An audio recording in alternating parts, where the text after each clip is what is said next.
Hi, everyone. Thank you to everyone who's joining us here live, and thinking into the future, thank you to everyone who's watching this as it's recorded on our social media channels. I'm Diana Campbell-Betancourt. I'm the Artistic Director of the Samdani Art Foundation, which is an art foundation founded in 2011 by the Bangladeshi collector couple Nadia and Rajiv Samdani. And they had the wish to find a way to connect emerging practices from Bangladesh and the context of Bangladesh with relevant themes and practices from the rest of the world. And our newest initiative, which was launched during these challenging COVID-19 times, is a program called Art Around the Table, where we try to redistribute resources, agency, creativity, and inspiration between the foundation, the artistic community in Bangladesh, our international family of collaborators, and also our wider communities in Bangladesh at this time of need. So today you're joining us for our inaugural studio visit. So we're starting a series of virtual studio visits where we support artists, emerging artists in Bangladesh for their time, so they're being compensated for their time with us, and also support the curatorial research of our colleagues around the world who can't travel to Bangladesh to meet these artists. And while there are many, many artists in Bangladesh that we could work with, we decided to take the lens of artists who are working in socially engaged ways, because we find this to be a really important way of working in these challenging times. So I'm going to introduce now my fabulous assistant curator, Ruxmini Rekbana Q Chowdhury, who worked with Promiti Hossain on our Dhaka Art Summit 2020 Samdani Art Award, which was curated by Philippe Pirot. So Ruxmini, if you can tell us a bit about the award process and your experience with Promiti, that would be wonderful. Thank you, Dana. Hi, everyone. I'm Ruxmini Rekbana Q Chowdhury. I have been working with the Samdani Art Award artists for last 3 editions. And every 2 years, we have an open call for Bangladeshi young artists under 40. And the curator of the award selects the shortlisted artist, and we have the show at the Dhaka Art Summit. And this time we had, as Dana said, we had Philippe Pirot. And I know Promiti's work for quite a while. I have seen that, but when she became the shortlisted artist, that's when I actually got to know more about her processes, and it was quite fascinating. And mostly her works are paper-based that addresses violence and oppressive gender roles in South Asia. So when she submitted the proposal, we assumed that will be paper based, but we didn't imagine, like, her work would transform off the paper to something that is that would become like life because of the involvement of the community she worked with. And I'm sure, like, she exceeded all our expectations and presented with something that was very experimental, yet carried her own signature style. So I'll hand over to her. And one thing I should also share, it's for our first time in the award, we normally have one winner, and I don't really believe art's not a competition. So in the Sumnani Art Award, we actually support all the artists to make new work and try to give them all opportunities. And normally there's one winner that gets a residency at the Samdani Art, at the Delfina Foundation in London. However, this time our jury, which was comprised of artists Julie Meretu and Adrian Villarojas, and Carolyn Christoph Bagarchev and Unji Ju as curators, decided to forego their fees because they were so moved by Promiti's practice, courage, and commitment. And so we're really happy to have her share her work with you now. Promiti, we'll let you introduce yourself because you can do it far better than me.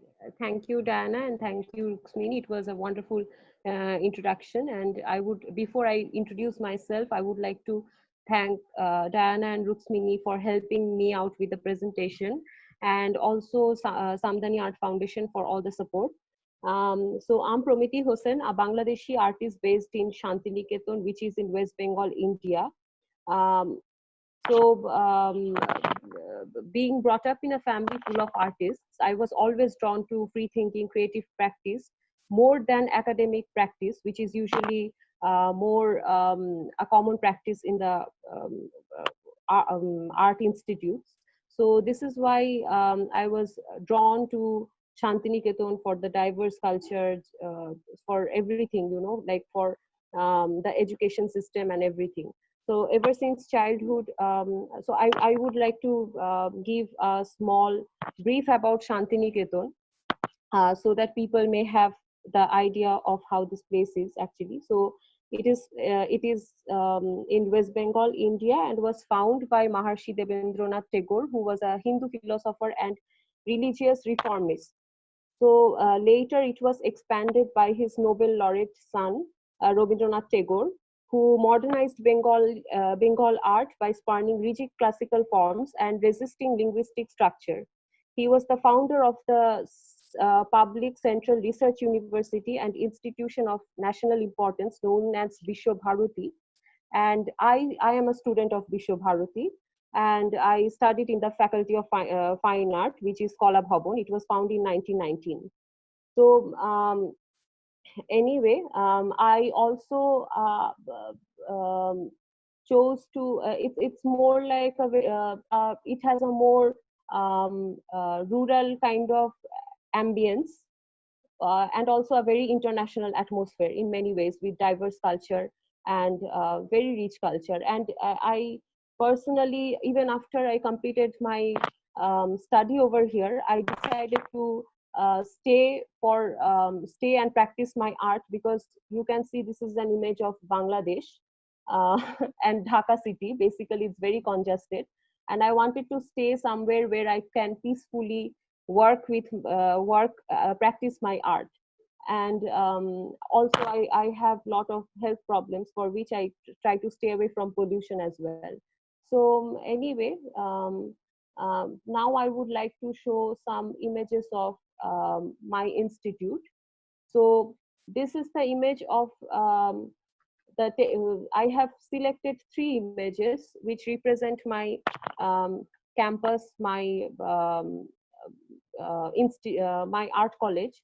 So this is our textile department, and the mural was done by KG Subramaniam, who was a former professor of Kala Bhavan, my institute. He is a very famous Indian artist who was awarded Padma Bhushan, the second highest civilian award of the Republic of India. He was also he was professor of this institute from 1980 to 89, and he had done this. He started this work in 1990, and later he had done the second, the second layer of the work in 93, and it was complete in 93. So this is one of the images, and so this is my campus basically. And this is a boys hostel, which we call as Kalobari or Black House. It has a unique structure made from mud, coal tar. It was developed over the time. Its pillars are decorated with relief works and handiworks of art students for many years, begun by the one of the pioneers of modern Indian art and key figure of contextual modernism, Nandalal Bose. He was the principal of Kala Bhavan Shantiniketan in 1922. And you can also find Ramkinkar Bed's works in the northern walls of the Black House. Ramkinkar Bed was also one of the pioneers of modern Indian sculpture and key figure of contextual modernism. So I will show you Ramkinkar Bed's another sculpture. And this is a sculpture of the Santal family, widely considered to be the first public modernist sculpture in India, made by Ramkinkar Beg in 1938. The work is depicting a mother, father, child, and dog from the Santal tribe, carrying their few possessions with them to a new life. Santal is an ethnic group of people native to India and Bangladesh in South Asia. So so this is a small tour, and so this is somehow I am very much drawn to this place, and it has a very diverse culture. The students come from every background, every all over India and from many outside countries, and they prefer to study here for the, it has a very creative practice and not very rigid academic practice, which I especially like about Kala Bhavan. And anyway, so now I would like to talk about my work. So this is the series of which I had done. The series is called Love. So these are the 3 series. So before I speak about it, I Can would you tell like us to, about the scale of these works as well? yes. This is a small scale work. It's only like 14 inch by 14 inch, something like that. So also I would like to talk about what influenced this work. So basically, I always work about the gender violence and intolerance, toward the minor communities. That influences my work very much. So, um, so I would like to, I would like to mention this thing that there are a group of young Bangladeshi artists who work about, who created a platform, online platform, to work about this alternative art forms and socio-political art. So these you can see Zulhas Manan and Tanmay Mojumdar. They received death threat after trying to organize a youth LGBT rainbow rally early in April 2016. Manan was killed in his apartment along with LGBT activists Tonoy in a stabbing attack shortly after he had posted pictures of himself. Hello. Tonoy died in a stabbing attack shortly after he posted pictures of himself on the internet, openly declaring he was gay. It is believed that it was the open declaration of his sexuality which gave the go-ahead for the extremist group that killed him. A witness reported 5 men leaving the scene, chanting Allahu Akbar. Al Qaeda group claimed the responsibility for their murder openly on the internet. So this is the incident, actually the platform which was found by some young artists of Bangladesh. So they tried to honor them by creating that platform, and I worked with this series to honor them as well. So because I was also equally very much affected with the whole situation. So what I tried here is like it's mostly because what I tried doing here is that I tried to um, um, question the conventional norms of love, masculinity, and gender role in each work, which I attempted to represent in a more feminine way. So, I chose goat leather, which is traditionally used on for musical instrument, and it is a very much a lot of people use it in the traditional musical instrument to somehow induce a violent aspects of our society. I and also I want to refer that the circular I choose to work on the circular shape because it somehow resemble a universal symbol, the notion of totality, wholeness, the self, the infinite, etc. And it helps my composition to keep pace with the continuation, thus extending the possibilities for viewer engaging in a more continual cycle of visual and metaphorical play within my compositions. And also what I feel like in a square shaped area, there is a obligation, like I to there is a like where to start from and where to end, when to end. So there it's like a decided place. A square shape is like where to, there is a corner which somehow gives you some kind of rigidity, I feel. But in circular shape, I feel like there is a lot of possibilities about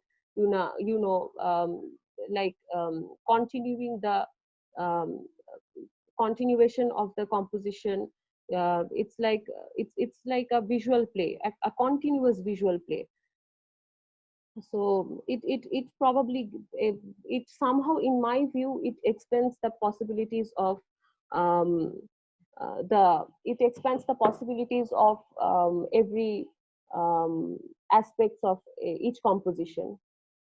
So here I tried doing the same thing with feminizing, to try to introduce a feminine aspect to the notion of love, masculinity, and gender role. So it's the same thing that I'm always trying to do in my work.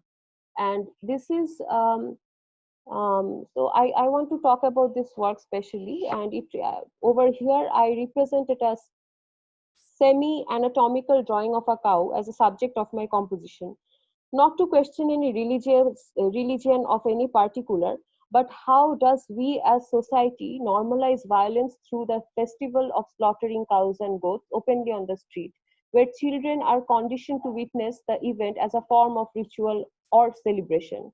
In my personal opinion, I relate such events as one of the many issues responsible for normalizing violence and its related trauma in a society.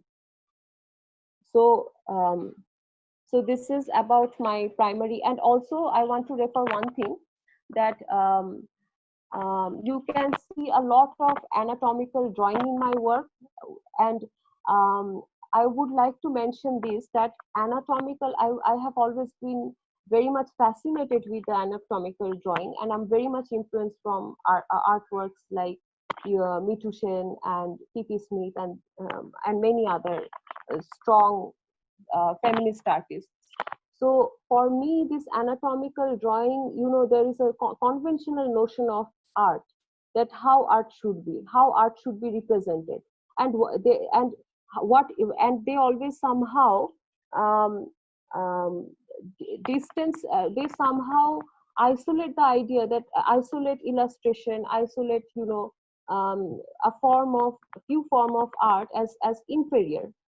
I feel like that, like people often do not acknowledge or accept the unconventional method of art, like the representation of biological drawing, anatomical drawing.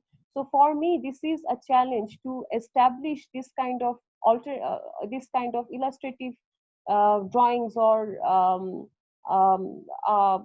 biological drawing, to establish as art, as to give myself voice, to refer the consternation, the violence, how I'm psychologically affected continuously from my own experience and from the society.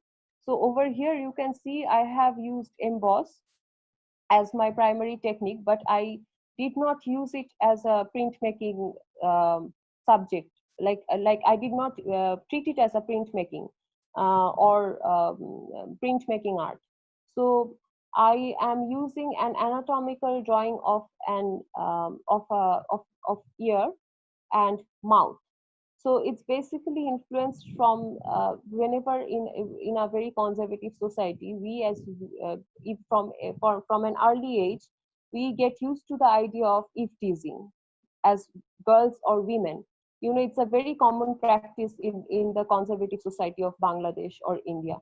So it's like at one point you learn to live with it. It's not like you support it, it's not like you encourage it, but you know that it's better to sometimes turn blind and deaf to it, because it's like if you try to for me, I personally feel like at times that if I try to stand up for myself and fight the whole situation, I may get into more trouble.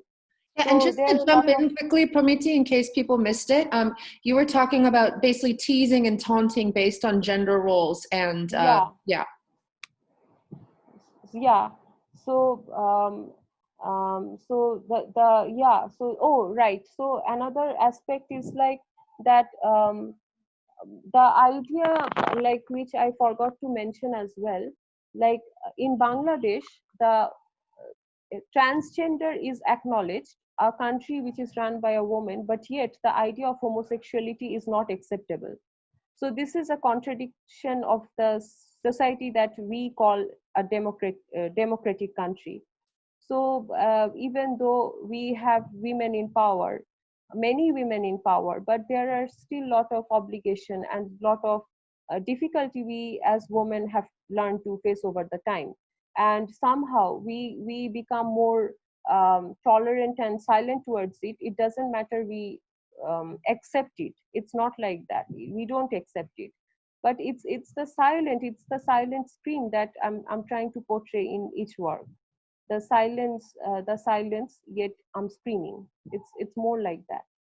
Yeah, and I think that's interesting also when you were talking to me about the choice of the goat skin, right? That reference to drums too, right? Like a way of how do you resonate or make sound about something that is supposed to be kept quiet. Yeah.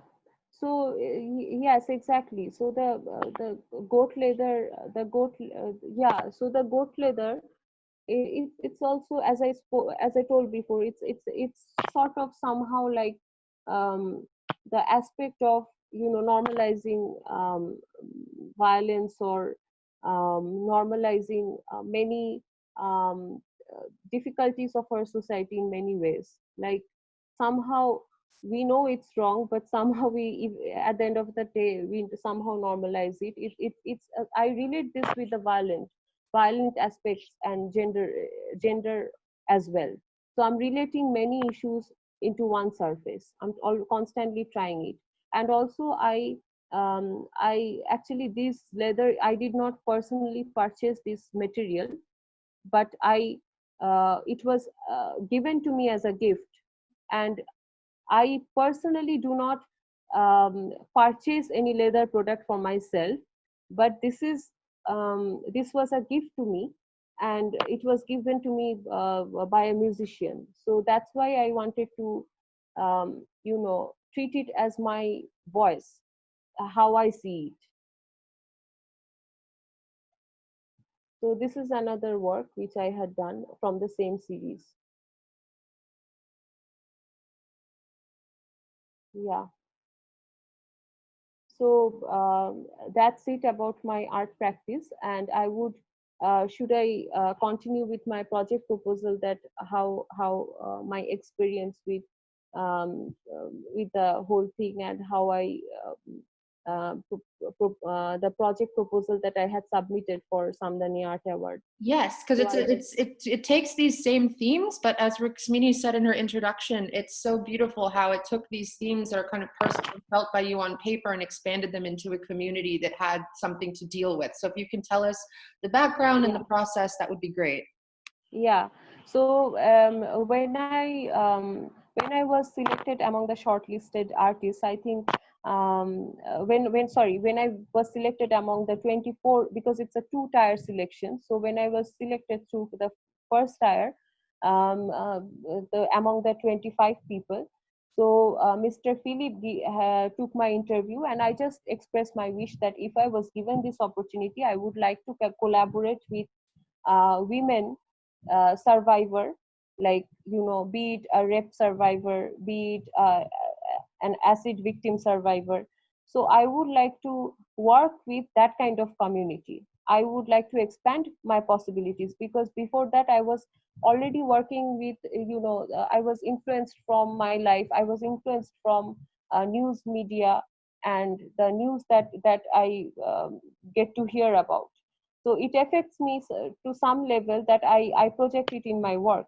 But so I told Mr. Philip that I would like to expand my horizons if I'm given the opportunity, by collaborating with such communities. So I know maybe he's kind of it was a risky move, because I did not tell him back then that how my project would turn out eventually. I told him that I will start doing this. I will go, approach NGO and women welfare organization to and see who will be able to work with me, who will agree to work with me. So, and over the time, I will spontaneously, gradually develop my artwork. It will be more about experience, and then I will decide that what kind of work I would like to do. So he took the chance and he had given me the opportunity. So I'm very grateful to Philip Birot for believing in me. So the project proposal, after my selection, the project proposal and my primary idea about it was like, so I would like to narrate this. Traditionally, women of Bengal express their dreams, expectation, imagination through the art of katha stitch. So I'm now going to show you, see on the right side, you can see a reference of katha stitch, which is like embroidery, hand embroidery on cloth that women use for bed cover or for, you know, for such purposes. It's done in it's very common in the rural areas of Bengal. And katha stitch and alpona. So alpona is on the left side.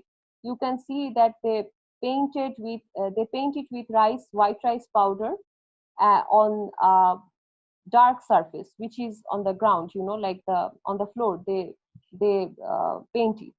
Both of these art forms are line dominated, especially the ritualistic alpona is totally line based, the left side. For alpona, they use the paint with liquid white rice powder against dark floor without using any other color, mostly because they believe white is a holy color representing the positive aspects of life. Art historians believe that in prehistoric period, painting was created from magic belief, and that sort of belief still belongs in the rural society of Bengal. If such opinion by art historians are taken in account, we can consider that drawing or painting still has some possibility of to give positive mental support. So that was my primary idea about why would I like to engage into a community-based project. So so before I collaborated with these people that so not all people expresses themselves from the same level because of their social condition, capacity of vocabulary and education. Most people, especially women, do not feel comfortable to speak about their private experiences. But we cannot deny the necessity to express ourselves somehow. Through drawing or painting, one can express his or her all sorts of emotions easily than writing or than written or spoken form. So I decided to use drawing as an alternative form of conversation. It does not matter how educated the person is. Alpona is a source of my recent work. I selected the color white as an alternative for liquid rice powder, which I will use against dark surface. In this project, the participant will express their emotion on the dark surface, paper or cloth, with white light color to reflect their personal struggle towards a positive life. So this was the project proposal which I submitted for the Samdani Art Award. But later on, I lot of things continuously changed over the period of time. Like lot of what do you call that? Like lot of plans were changed over the time because of the situation, because of my experience and everything.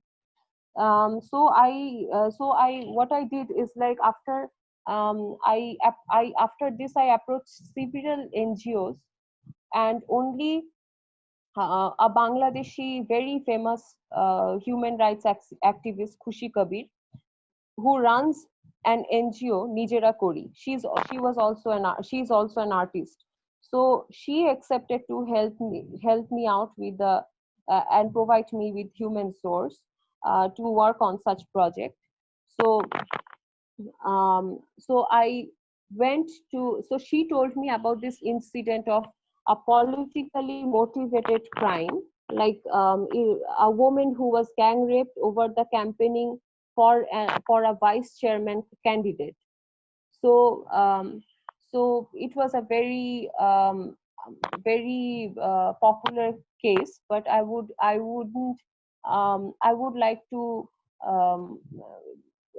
uh, not disclose their identity, because for the sake of their privacy, I think I should respect it. So this is why. But this was a very famous case back then. So Kushi Kobi told me that I can go to this Noakhali, which is outskirts of Dhaka. So outskirts, so Noakhali is like, I went to this place like Subarnachar area, which is, I think, somewhere here. Um, it's some it's an outside of outskirt of Dhaka. So I went there and I stayed at this place. I stayed at this place, which has a hostel kind of setup in Nijera Kori organization. So I stayed there for a few days, and I started. And these people actually helped me get in touch with the survivor, with the rape survivor, gang rape survivor. And maybe, So, Promiti, we can talk about, when we talk about the outskirts of Dhaka, when we yeah. say outskirts, you were telling me that the dreams of these women was actually to go to see the Independence Monument Yes. of the city. Like they actually, it's so far Yeah. out that people don't actually go into Dhaka.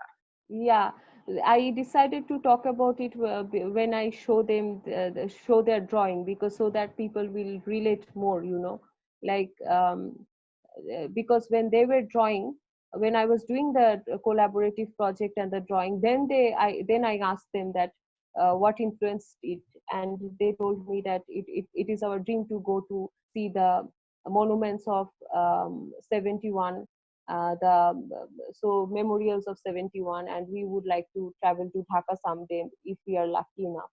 So it's like that. So this is the family. I have blurred their face. I collaborated with them, and I did not blur the face of the woman who helped me. She was a member of the NGO and as an employee of the NGO. So she helped me through the project a lot, like get in touch with these people. And at the beginning, like for a few days, I only went there, built a sort of friendship with them. And when I got to know them, so the mother, the lady of the house, she is the victim mainly. So what happened is like um, she did not agree to vote for then vice chairman candidate who was in power back then. So he threatened her many times, but she did not bother that much because she knew almost every one of them.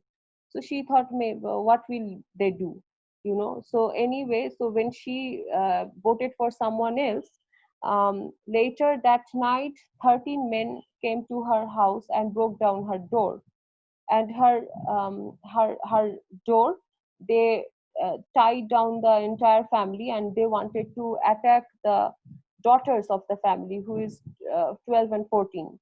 So her daughters are 12 and 14, so they wanted to attack them mostly, but she surrendered herself because she told them that you have whatever problem you have is with me. My daughters did not do anything, so whatever you have to do whatever you want to beat me, do whatever with me, do to me, don't touch my daughter. So they dragged her outside of the house and gang raped her and tried to beaten her to death. So but they did not know that she survived. So later, the next morning, her husband and her son immediately managed to untie themselves and took her to the hospital. So after that, the news media and the local police, who was in favor of not the media, the local police, who was in the favor of the the vice chairman.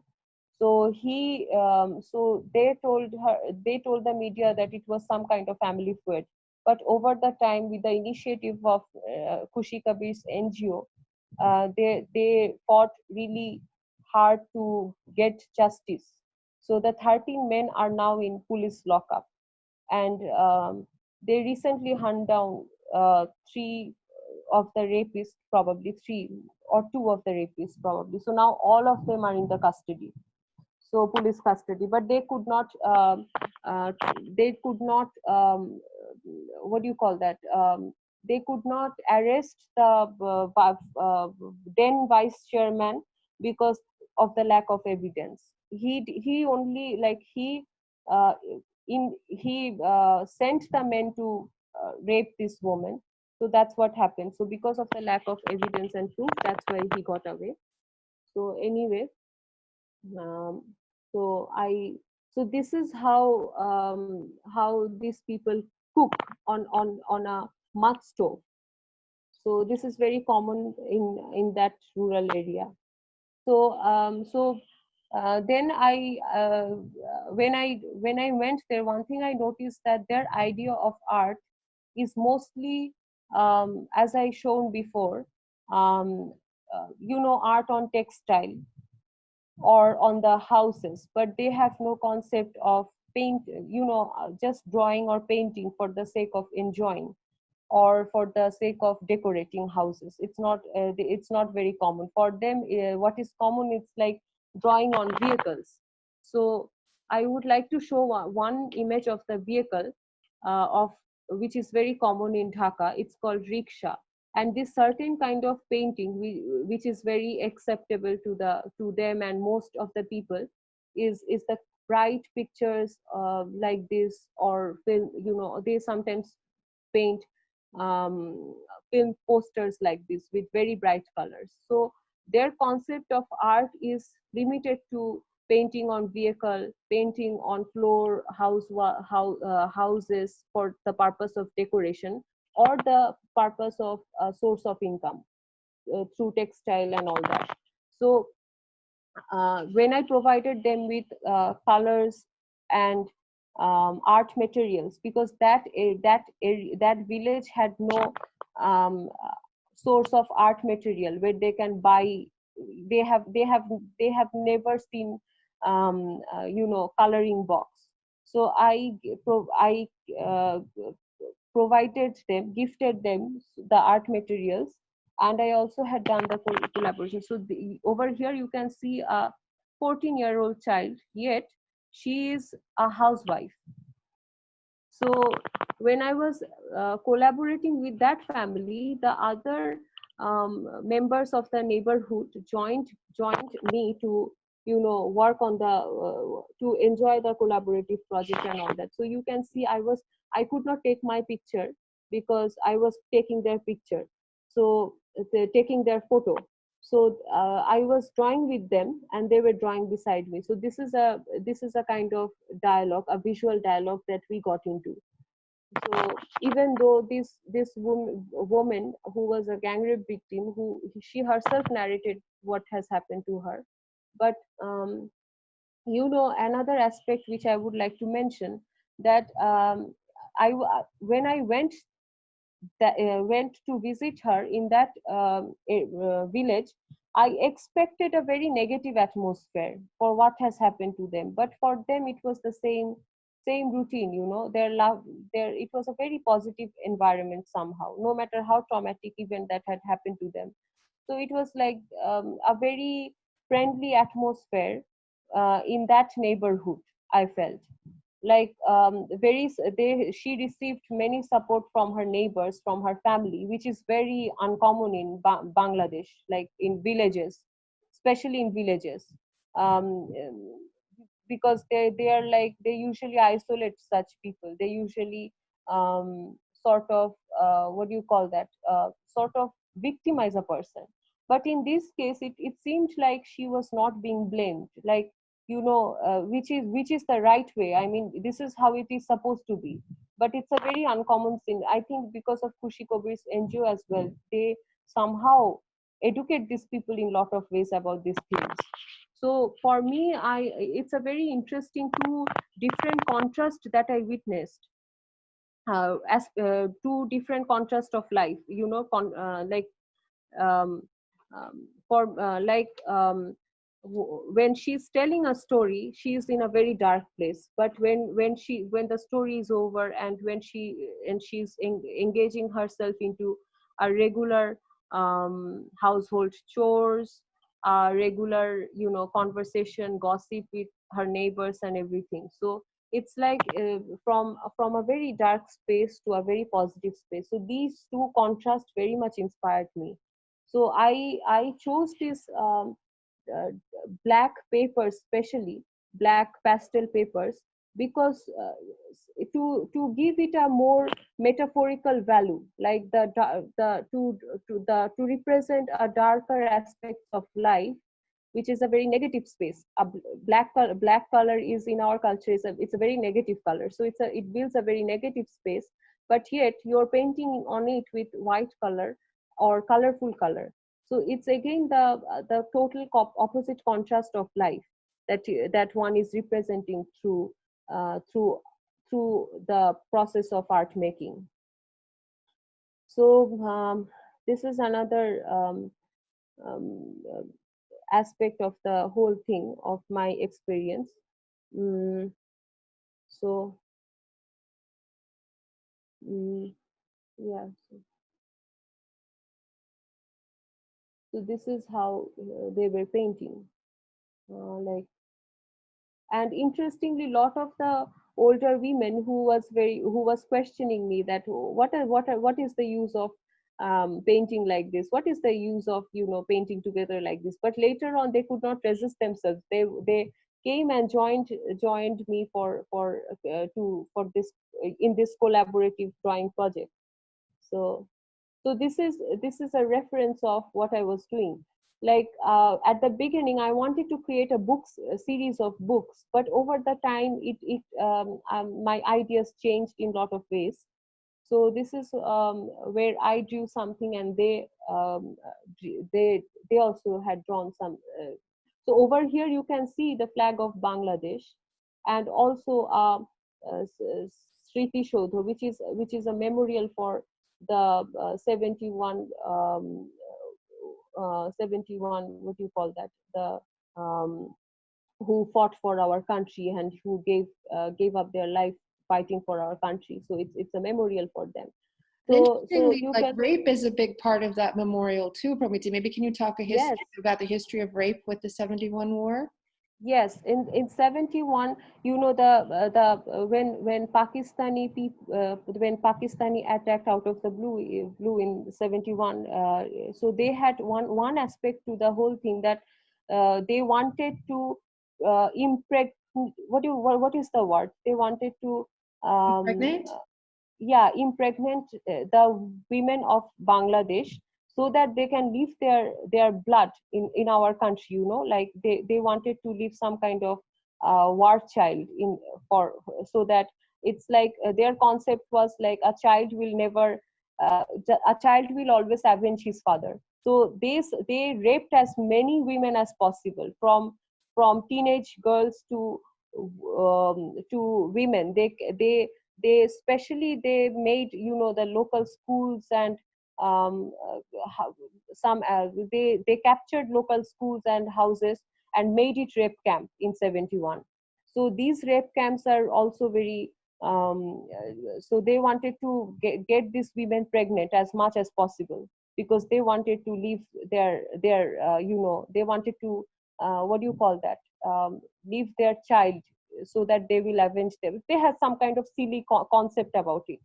So this is one of the context of a very what do you call that, a very traumatic event of 71 among many others.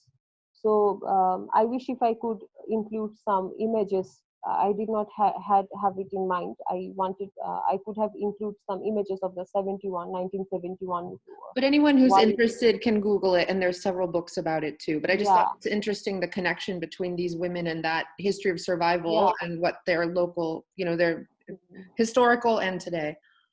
Yeah. So so you can see this monument is also like when they were drawing, I asked them that what you want, what are you drawing, because I did not want to give them a condition that you have to draw your own traumatic event and traumatic experience. At the beginning of my, when I was preparing a project, I did not talk to these women, I did not meet these women. So back then I thought it is possible, but when I met these women, I felt very much guilty that I ever thought like that. For me, it was more important to to introduce the idea of art as a healing power, like to just enjoy the process of it, to just create a hobby inside them. So again, you can see their expectation and their dream are to visit Dhaka and to see the capital of Bangladesh. So this is, you can see another, Dhaka is the capital of Bangladesh. So they want to visit this place and they want to see the historical monuments like related to 1971. So there and also uh, because 1971 is not, it hasn't been too so long. So people are very much nationalist. So this is another aspect of it as well. So their dream is like in cities. When we grow up, we dream about going to foreign countries like Europe or some country like that. But for them, they just want to visit Dhaka. So and also interestingly, on the right side of the image, you can also see images of birds, flowers. Okay, and interestingly, what I observed, it's very decorative and ornamental in a lot of ways, because they're very much used to they're more familiar with the image of rickshaw painting or embroidery. So these forms are, because they have no idea about what art is, or what if that painting can be done like this, drawing can be done like this. So there you can see a lot of motif like this, which is seen over here. This is just my personal observation. So again, you can see the images over here. She drew a parrot and she wrote in Bengali, it's parrot, bird and fish. So she drew something, and she also had written what she had drawn. So, and over here, she on the left side, you can see she is stating her name. So like my name is Fatima Amina and something. So you can see this as well. And over here, when I was doing the collaborative like drawing, so this is I did not interfere in every drawing of theirs. Like I did not like I gave them some space, because they gifted me like one of their drawings, because I collected like one drawing of each of theirs. I collected from their drawing. So I did not want to draw anything inside them. So how can I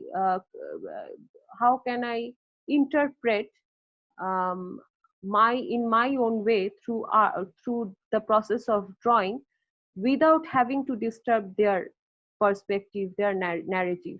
So I drew on the tracing paper, and I arranged it in a way that you can lift it up like curtain, so that you can see it with it, see the drawing with my drawing, as well as you can see with if you want to see their drawing only, you can just avoid mine and lift up like a curtain and see this. So yeah, so over here you can see two of their drawing. And also I want to refer in my installation, what I um, try to do, I would like to explain this, that I could have I painted some of my interpretation quotation on the walls of the final installation, final outcome. Again, I want to say that I did not plan well about what I wanted to do as the final outcome. So because when I was collaborating with them and talking with them, I was so much caught up in the moment that for me, I was always trying to, in what language should I express my experience.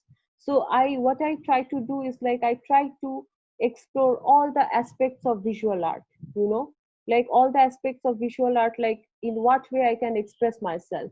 But again, I do not want to dominate through my art as well. I want to give them the most importance. So I wanted their painting to give voice to their painting than mine. So for my final outcome, so at the first I planned, you know, to select to go with the materials of apart from these drawings. I wanted um, uh, to make a large scale book with plywood. And the plywood, because I was influenced from the door of the rape survivor, which was broken down by the rapist.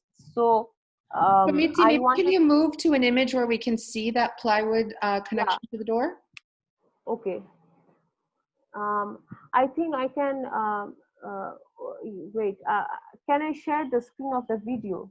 I think it is more visible, it will be more Yeah, visible. maybe talk over the video. I think that could be great. Yes, yeah. So, hmm. So yeah, so this is on the plywood, you know, like the plywood, you can uh, you can see it. So I wanted to make it a kind of like a book, but then because of the space of the gallery and you know, space I was given, I saw this plywood would not, I will not be able to keep it straight or manage it well. And so there was a lot of challenges that I faced. So I decided to hang it like, you know, most women hang their um, saris, which is a piece of cloth that women of Bengal drape around their body. So if you go to every rural villages, you will see clothes hanging on the outside of each houses, making it impossible to see one house from the other, you know. So I wanted to, I decided to, okay, I can do that also, create that kind of atmosphere of a rural area, so that people will have a kind of obligation to see the whole installation. So yeah, so over here you can see these plywoods that I have that I painted in black, and I um, used a motif of rickshaw painting over it. And and it is also influenced from the you know, the from that kind of understanding that they have about art, again, to create a superficial layer which will create some kind of shock value or visual jar. Okay, so because I try to you know, because through my process, what I felt like there was a lot of you know, what do you call that, a sense of um, um, you know, like one can not really relate to a certain situation until they're actually in that situation talking with these people. So there are these are two different realities. So I wanted to capture it in my installation. Um, so again, I would like to refer one thing, that you can see that I have used some kind of binder or adhesive on the walls to paint. I could use colors.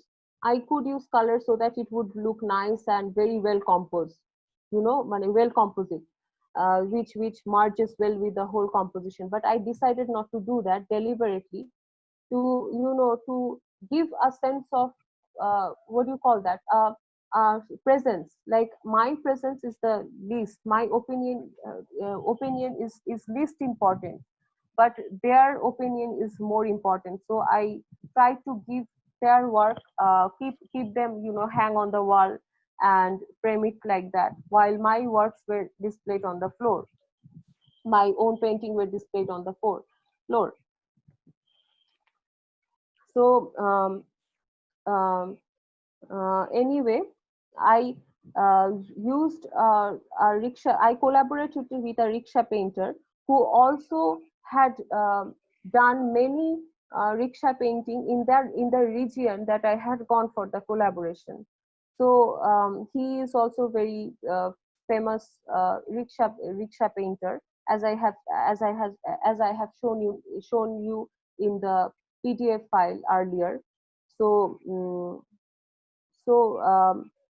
so these people actually relate the rickshaw painting or the prints on the textile, um, and accept it as art. but and these women actually, they do not consider what they had, drawn on the paper as art, because it's not conventional. It's not for them, it's not acceptable as much as they accept the embroidery or the rickshaw painting.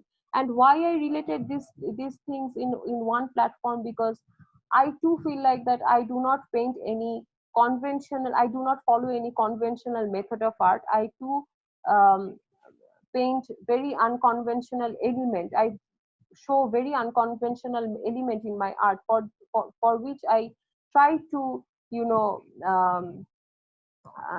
like I try to introduce to the, you know and I try to introduce the amalgamation of visual layer or play in my project, how I elucidate art, how these women interpret art through their drawing, and how these women and most people accept as art and its purpose, like for textile decoration and entertainment purpose.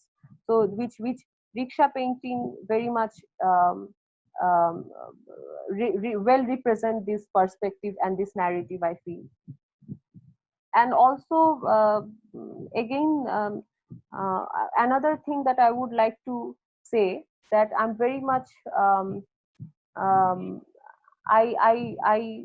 have read, I'm sort of influenced from Brecht's idea of epic theater, idea behind epic theater, Bertolt Brecht's idea. And I don't know if I have succeeded.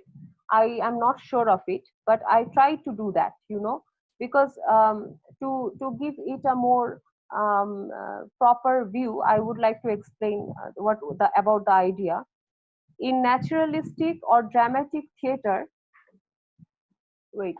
in naturalistic and dramatic theater, audience care about the lives of the characters on stage. They forget about their own lives for a while and escape into the life of others.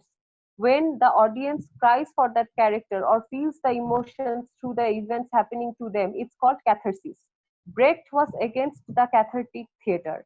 He believed that while the audience believed in the action on stage and became emotionally involved, they lose the ability to think and to judge. He wanted his audience to remain objective and distant from emotional involvement, so that they could make considerate and rational judgment about any social comment or issues in his work.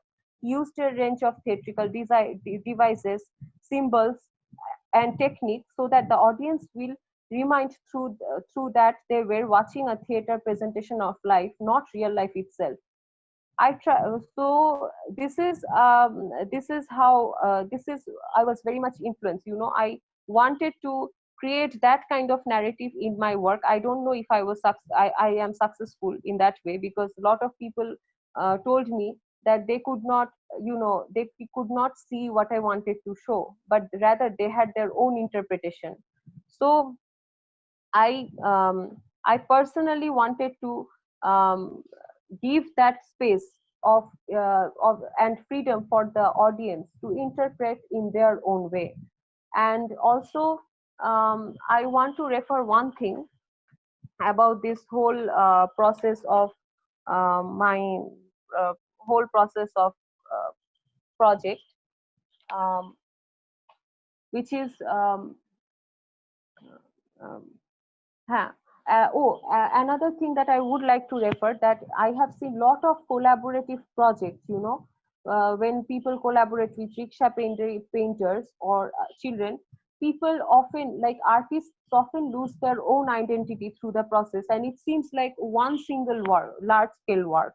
You cannot see um, you cannot see who had done what. It's more like this, it becomes a one single work when doing a collaborative work. So I wanted to keep that individual identity of each people, the women I worked with, the rickshaw painting and mine, the rickshaw painter and mine. So it's like all the individual identity is coming into one platform without disturbing each other, yet maintaining a certain sense of alienation from the viewers, they really have to read through the text to get a gist of what the art is really about. So it's another where the idea of Brecht again played in my mind. And I think could be wrong Promiti, you also. really were very successful in achieving that. And one of the things that's missing from this video is and that people on this call or watching it on YouTube might not get, is that you actually had 500,000 people experience this. And I think you were successful in achieving that Brechtian idea, but I don't think he would imagine 500,000 people having this kind of experience. And again, this is a story that, and I think that the way that you handled it with the anonymity of the survivor, you handled that very well, that responsibility of protecting the people you're working with. But also, I think it speaks to the positivity of culture in Bangladesh that you can talk about something like this in an extremely public exhibition. And so we talked about that, the kind of complexity, or you spoke about that, of gender roles, where yes, like, you know, I find it easier to work as a woman in Bangladesh than I do in India, for example. When I land in Bangladesh, you can choose a third gender as a choice. But again, it's there's many different forms of stigmas and societies and different freedoms based on class. And I really respect and admire your work. Promiti, we have been speaking for about an hour, so I think we need to wrap it up. So maybe we can talk about how you are thinking about continuing to work with this community and what you've been working on now in this COVID era. Before that, I'll suggest if you stop the screen sharing so people can see you. Oh, sorry. Okay. Yeah. Is it fine now? Yeah.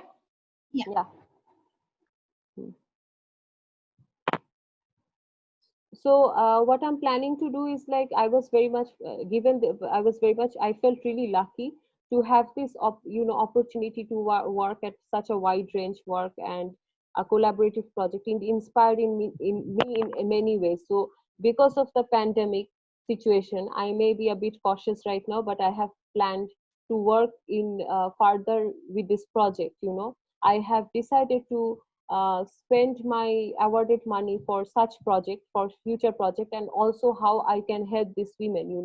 So I would like to provide women I have collaborated with more art material. So this is one of the wish I want to do with my monetary award that I had received. So this is my plan, and I'm very much determined to do that.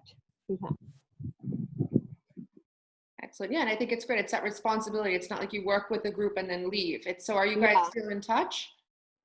Yes, I recently, I have talked to the person in the NGO, but I'm planning to visit that place again when the pandemic is over, so that, I would like to plan how can I arrange it in a way where there will always be enough material for them.